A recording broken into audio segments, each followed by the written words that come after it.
আসসালামু আলাইকুম এভরিওয়ান। দেখুন তো, এই গরমে এরকম একটা ডেজার্ট যদি হয় তাহলে দেখতে বা খেতে কিন্তু দুর্দান্ত হবে। একদমই কিন্তু মন প্রাণ জুড়িয়ে যাবে।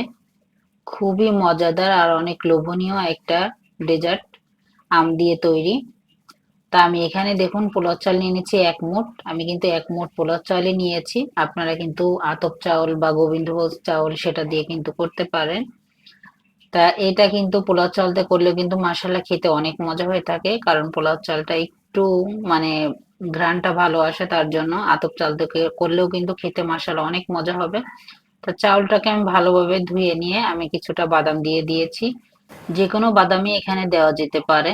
বাদামটা দিলে কিন্তু খুবই সুন্দর একটা ক্রিমি ভাব আসে, খেতে খুবই ভালো লাগে, তার জন্য কিন্তু দিয়েছি। এখানে আমি আরো 3টা কাঠবাদাম আমি ভিজিয়ে রেখেছিলাম অফ ক্যামেরায়।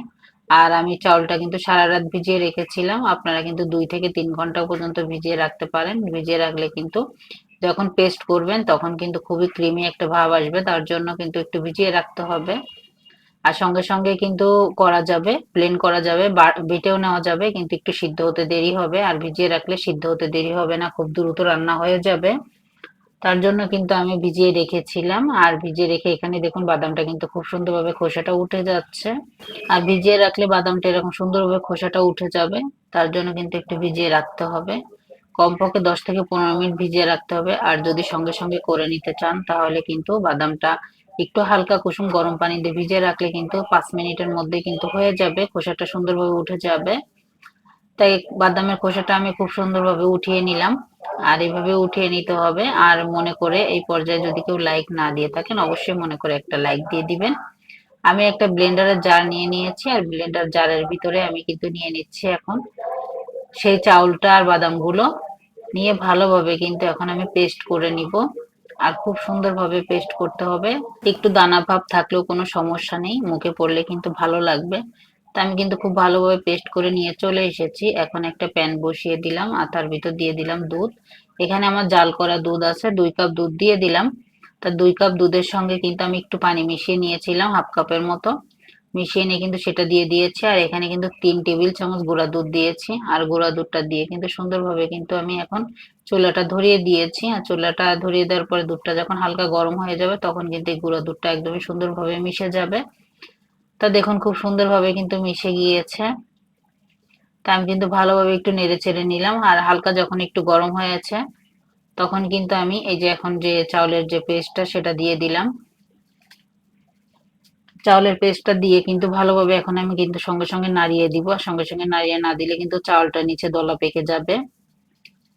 তা ভালোভাবে কিন্তু এখন নেড়ে চেড়ে নিচ্ছি। আর এইভাবে নেড়ে দিতে হবে, না হলে কিন্তু তলা পেকে গেলে তখন কিন্তু মানে মুখে যখন পড়বে তখন কিন্তু ভালো লাগবে না।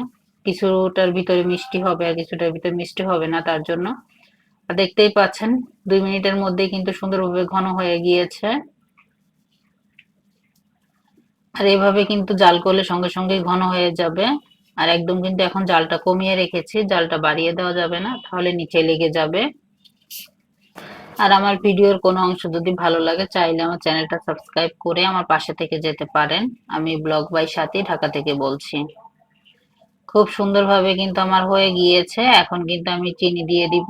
হাফ কাপের মতো চিনি দিয়েছি, মিষ্টিটা আপনাদের পছন্দ মতো দিবেন। হাফ কাপের মতো চিনি দিয়ে কিন্তু আমি এখন নেড়ে নিচ্ছি।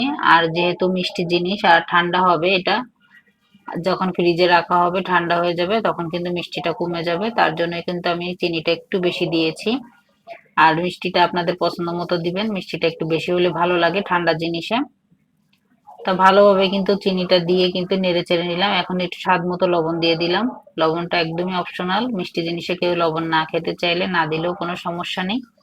আমার কাছে দিলে ভালো লাগে তার জন্য দিলাম।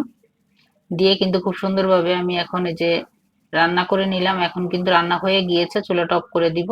ঠান্ডা হলে আর একটু শক্ত হয়ে যাবে। এখানে আমি পাকা 2টা আম নিয়ে নিয়েছি, আর আম দুটোকে আমি কেটে নিব। এখন আমি যে একটা আম কেটে নিচ্ছি, আর একটা আমের আমার যে 2 সাইড, আমি 2 সাইডটা কিন্তু একটু আলাদা করে নিব, কারণ কি এই 2 সাইডটা আমার লাগবে, তার জন্য। আর ওইগুলো আমি আলাদা পেস্ট করে নিব। তা আমের 2 সাইড কিন্তু খুব সুন্দরভাবে কেটে নিয়েছি। আর এখন ছোট টুকরো করে নিচ্ছি। আর এই ছোট টুকরো করে আমি একটা প্লেটে আলাদা করে রেখে দিব। আর এভাবে ছোট টুকরো করলে কিন্তু খুব সুন্দরভাবে উঠাতে সুবিধা হয়। আমার কিন্তু একটা টুকরা হয়ে গিয়েছে, আর একটা টুকরা করে নিচ্ছি। আর এভাবে কিন্তু এখন আমি উঠিয়ে নিব সবগুলো একটা চামচের মাধ্যমে। একটা প্লেট নিয়ে নিয়েছি, আর প্লেটের ভিতরে আমি নিয়ে নিচ্ছি। দেখতেই পাচ্ছেন আমি চামচে সুন্দরভাবে উঠিয়ে নিচ্ছি। আর এই 2 পিস হলেই কিন্তু হয়ে যাবে। আর এই ডেজার্টটা খেতে কিন্তু মাশাআল্লাহ অনেক মজা হয়ে থাকে, অবশ্যই ট্রাই করবেন বাসায়। খুবই লোভনীয় আর মজাদার একটা ডেজার্ট। আর গরমের ভিতরে কিন্তু ঠান্ডা ডেজার্ট খেতে খুব ভালো লাগে। আর ঘরে তো বাচ্চারা অনেক পছন্দ করবে, মিষ্টি জিনিস তো বাচ্চারা খুবই পছন্দ করে। আমি 2-4টেই খুব সুন্দরভাবে উঠিয়ে নিলাম।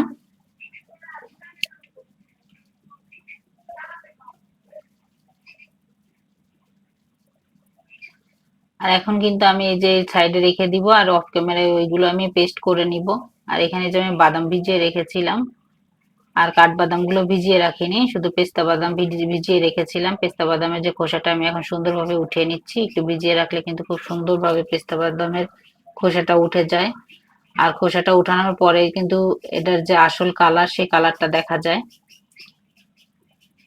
আর দেখতেই পাবেন যে খুবই সুন্দর একটা কালার চলে এসেছে, দেখুন কত সুন্দর লাগছে দেখতে। আর ডেজার্টের উপরে দিলে তো মাশাআল্লাহ খুবই সুন্দর লোভনীয় লাগে দেখতে। তা আমি খোসাগুলো খুব সুন্দরভাবে উঠিয়ে নিচ্ছি। আমি যখন পেস্তা বাদাম এনেছিলাম প্রথম, তখন আমি জানতাম না যে খোসাটা উঠানোর পরে এটার কালারটা সুন্দর আসে।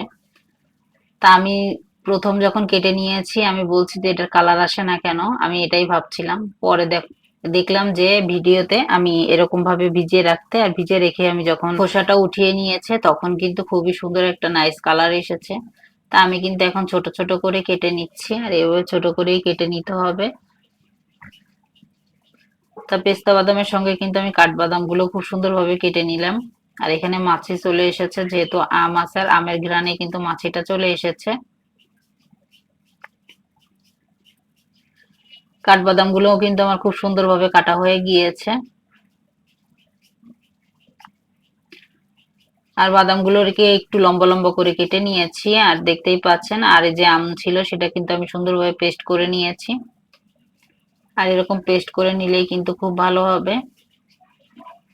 আর সেই পায়েসটুকু নিয়ে নিয়েছি, আর পায়েসটুকুর ভিতরে কিন্তু এই যে পিউরিটা দিয়ে দিব, আমের পিউরিটা।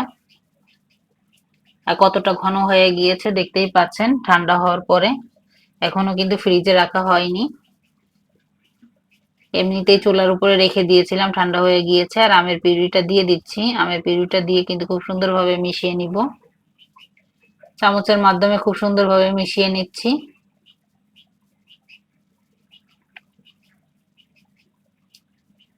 আর মিশিয়ে নেওয়ার পরে দেখতেই পাচ্ছেন যে খুবই সুন্দর একটা কালার হয়েছে।